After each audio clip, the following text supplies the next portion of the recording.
Je suis en train d'écouter sur Sud Radio Plus, Seul contre tous, une émission qui est consacrée aujourd'hui, en ce lundi 20 juin 2016, à la GPA, c'est-à-dire la gestation pour autrui.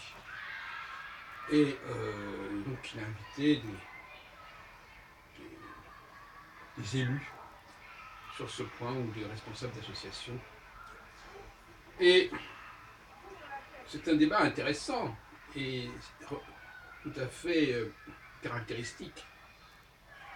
Ce qui est intéressant, c'est qu'on n'a à aucun moment, on va dire, bon, il est évident que pour les gens qui sont partisans d'une égalité entre les hommes et les femmes, la GPA les interpelle. C'est un peu paradoxal d'ailleurs. En tout cas, c'est un sujet qu'il faut aborder globalement. Et en fin de compte, il y a des arrière-pensées derrière ce débat.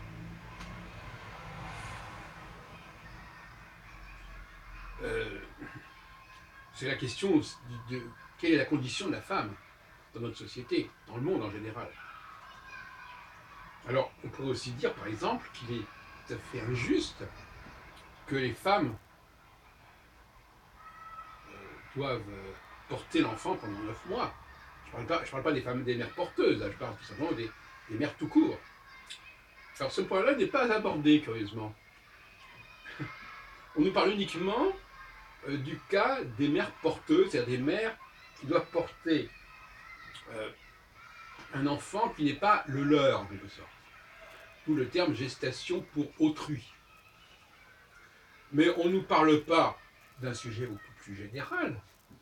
Alors vous me direz, qu'est-ce que vous voulez dire par là? Je veux dire par là que c'est tout le problème de la femme qui est posé là, et qu'il faut assumer ou pas.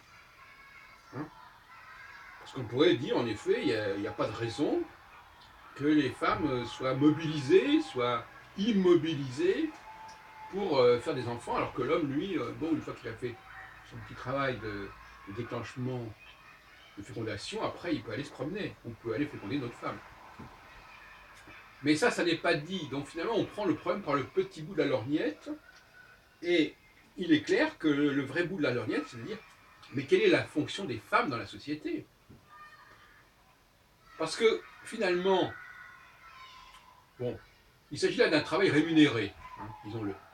La GPA est un travail rémunéré, et souvent assez fortement rémunéré, notamment aux États-Unis, où on peut aussi gagner plusieurs dizaines de milliers de dollars.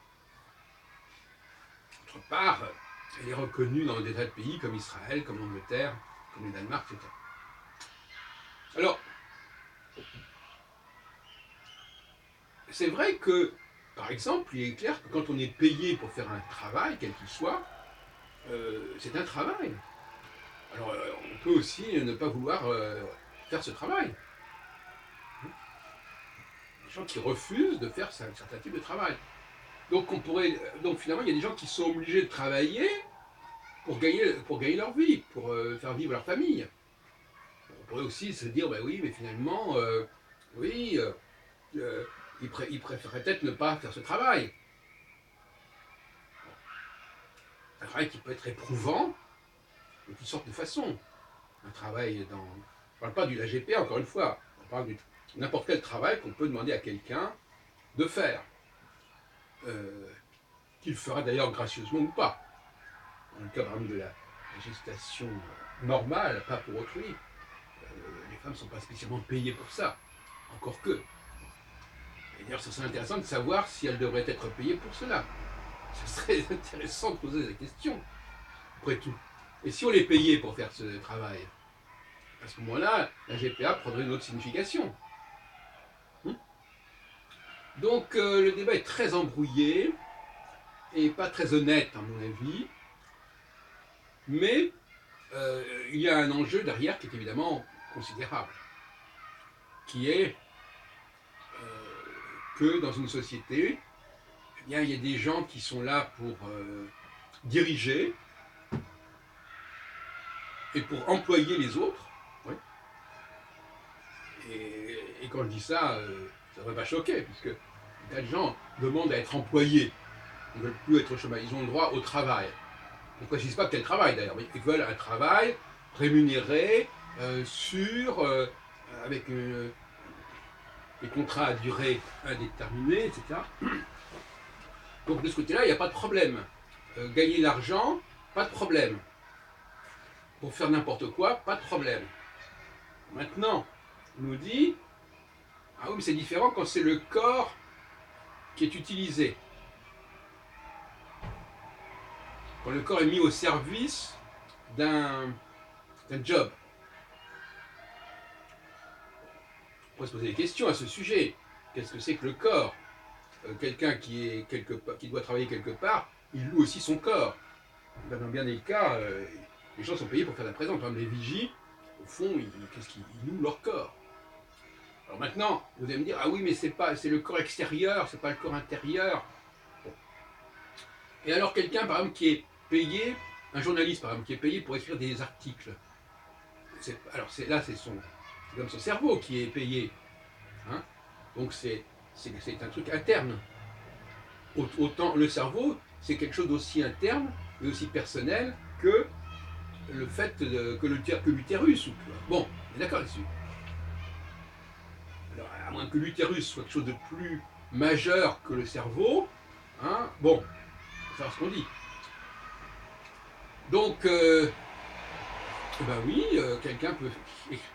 Un nègre, par exemple, comme on dit, il peut écrire un article, il peut écrire un bouquin, il est rémunéré, mais son nom ne figure pas, par exemple. Il n'est pas reconnu. Mais il y a des gens qui, par exemple, je sais pas moi, des gens qui s'approprient tel et tel article, tel travail, telle recherche, bon, ils le piratent, ils le plagient. Bon. Donc voyez-vous, je veux dire, voilà, c'est global. Qu'est-ce que c'est que l'emploi? Qu'est-ce que c'est que louer son temps, louer son cerveau, louer son utérus? Tout ça, c'est la même chose, finalement. Alors après, on nous parle de... Alors on confond tout.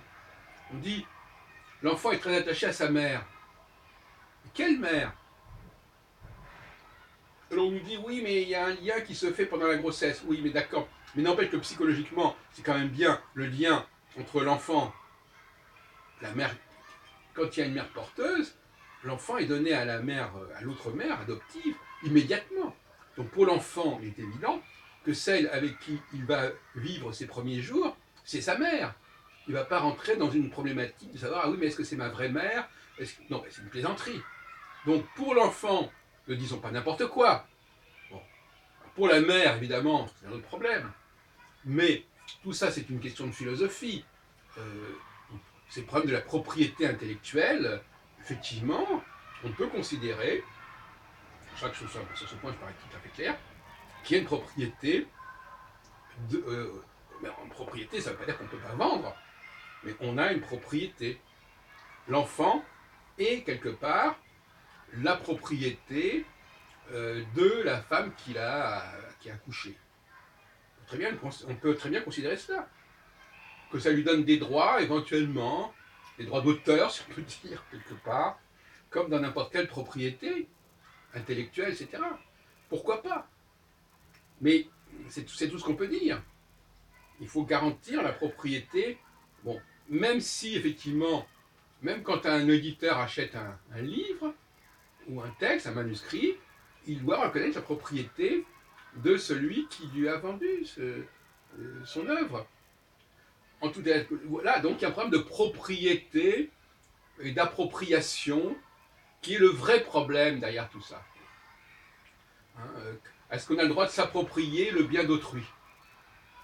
Est-ce qu'on a le droit de s'approprier le bien d'autrui et en quelque sorte ne pas reconnaître la propriété intellectuelle ou physiologique de ce bien? Parce qu'on peut très bien avoir acheté ce bien. Hein, quand par exemple un cinéaste paye des droits pour mettre au cinéma une œuvre, il reconnaît, il a acheté ses droits, mais ça n'empêche pas qu'il cite le romancier et l'œuvre dont c'est issu. Donc ce sont des choses différentes. on peut disposer du bien de quelqu'un si on en a acheté les droits. Ça ne dispense pas de reconnaître la paternité, on dit la maternité, mais en fin de compte c'est la paternité ici, alors il faudrait déterminer dans quel cas on parle de paternité et dans quel cas on parle de maternité, mais en fin de compte c'est pas le débat. Il y a une paternité et maternité, si on veut, de celui dont c'est sorti, etc. Bon, pourquoi pas. Alors maintenant on nous parle d'esclavage, mais nous vivons dans un monde d'esclavage de toute façon. Les gens, ils sont prêts à faire n'importe quoi pour gagner leur vie. N'importe quoi, ils s'en foutent complètement. Du moment qu'on les paye, du moment qu'il y a un certain nombre d'heures qui sont payées, du moment qu'ils ont une fiche de paye, et qu'ils peuvent vivre comme ça, c'est le principal. On leur demanderait de faire n'importe quoi, ce serait strictement pareil. Donc, je crois que là, cette question de la GPA exige de réfléchir globalement sur les problèmes de propriété, de paternité, d'emploi, tout simplement.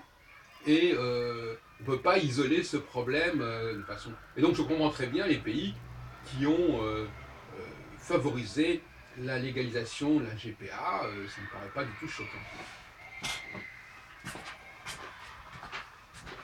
Mais ça pose le problème du statut de la femme, qui n'est pas le même que celui de l'homme de toute façon.